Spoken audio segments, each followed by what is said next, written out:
We're just going.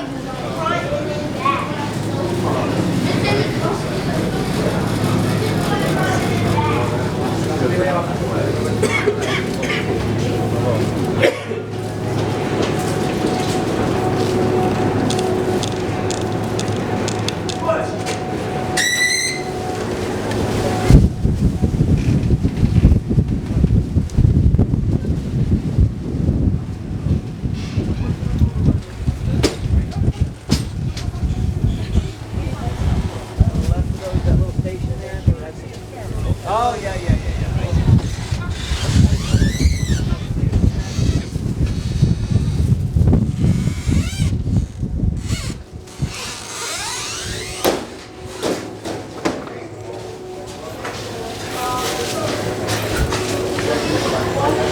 You said his name? Maybe he's on the lower level. No, it's a boat. A boat with a 50 caliber gun usually escorts these ferries back and forth. No way. It's funny that they don't have one. Yeah. I wonder if that's just when they have a higher crew. Yeah, usually there's a speedboat next to us with a big 50 cal and the guy just standing there. No way. Yeah, it's crazy, dude. When you look at it, it's like, what are you defending us from? Dudes with box cutters? Well, like, I mean, a 50 caliber is like the type of gun where if it shoots you in the arm, it'll take off your arm. It doesn't put a hole in you. It like blows off body parts. Like the bullet is this big and like this big around. Like it's as big as that shotgun mine. And what the hell? Like, why? A 50 caliber bullet is like. It was probably, yeah. I mean, why do they escort the ferries? I don't know. I guess yeah, high alert. When it was high alert.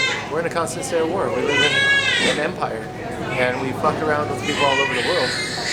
I don't know. Maybe it's just to scare us. Maybe it's propaganda to remind us that we're at war all the time. But the guy, he comes over here in a speedboat right next to the ferry, and he just posted up behind this huge ass gun. And you look at it and you're like, wow. And you say you live in a free country, you know? We're in a hyper militarized. We'll find him. Maybe we see him on the way down. I mean, we have no idea. We see a little bit to the extent to which our society is militarized, but even that, what we just saw, like a big C-130 type helicopter going overhead, like a big military helicopter. We don't know where it's going. You can list for me. We have over 1,000 military bases around the world, in the United States. You can probably list a dozen for me, like external ones outside of the country. You know, we have like probably dozens in Iraq alone. You couldn't tell me where they were. We have probably like dozens that are just strictly for military officers, just to go play golf at, just retreat bases. So,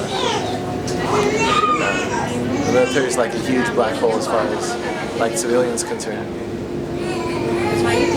There's no civilian oversight of the military. There's military oversight of your citizenship is what it is, and that's why the president, they call him commander-in-chief. You know, you don't want even the narratives and the culture is that he's not a civilian who's in charge of the military. He's a militarized president. And there's a book that was written about that, like about how they're militarizing the executive office.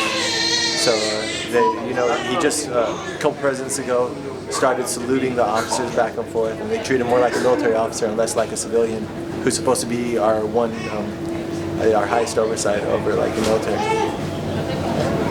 I don't know. We'll talk about that. This anarchist will have a lot of deep stuff to say about society and cool shit. Check this out. I got this one. We're going to talk about this. Capitalism, class, and class struggle for next level. It's very cool. This is part of the publication?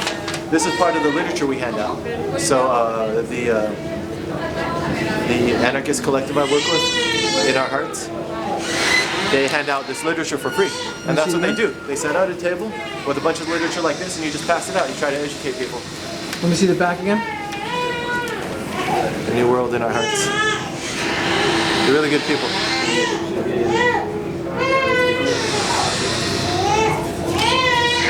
Let's see. This is like the coolest thing in here right here.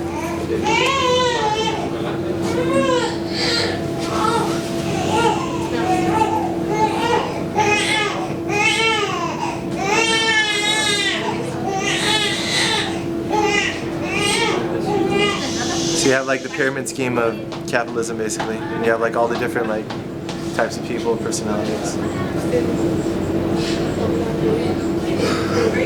And now compare this, which is transformative thinking, actually criticizing society's power structures and trying to address the actual structures of society. Compare that to, where is it at? Do I have it still? Wait for it. You have one of those purple sheets? Compare that to this, which says, what can you do? Basically, ask for Congress and corporations. So these are like demands, these are petitions. This is asking of a power structure to do something for you. That's the basic difference, the ideological difference that's going on in the Occupy movement. Is this is reformist, this is asking for someone to do something for you, whereas this is transformative. This is actually questioning the structures, and you don't want more inclusion into those structures. You don't want them to ask. You don't want to ask them to do something for you. You actually want to think of alternatives.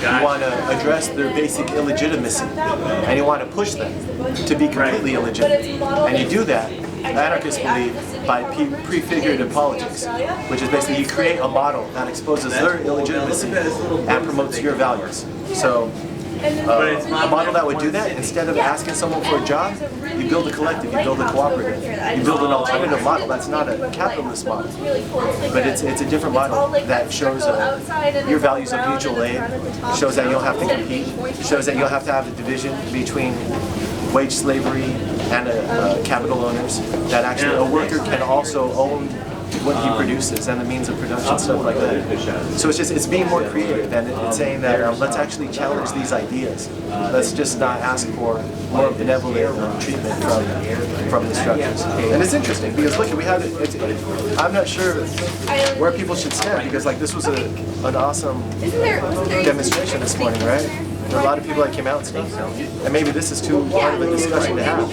But if this isn't right, and this is eventually what's going to change the world, then Roosevelt. That's what we're going to talk to this guy about. It's cool that we're having this discussion on the trash can. We wrote the F-line a lot last time. Oh, that's some pictures of all the different boroughs. Yeah, but this is. I got this right there, hotel. But it's like right. I have this temptation just to run through all the footage in a second.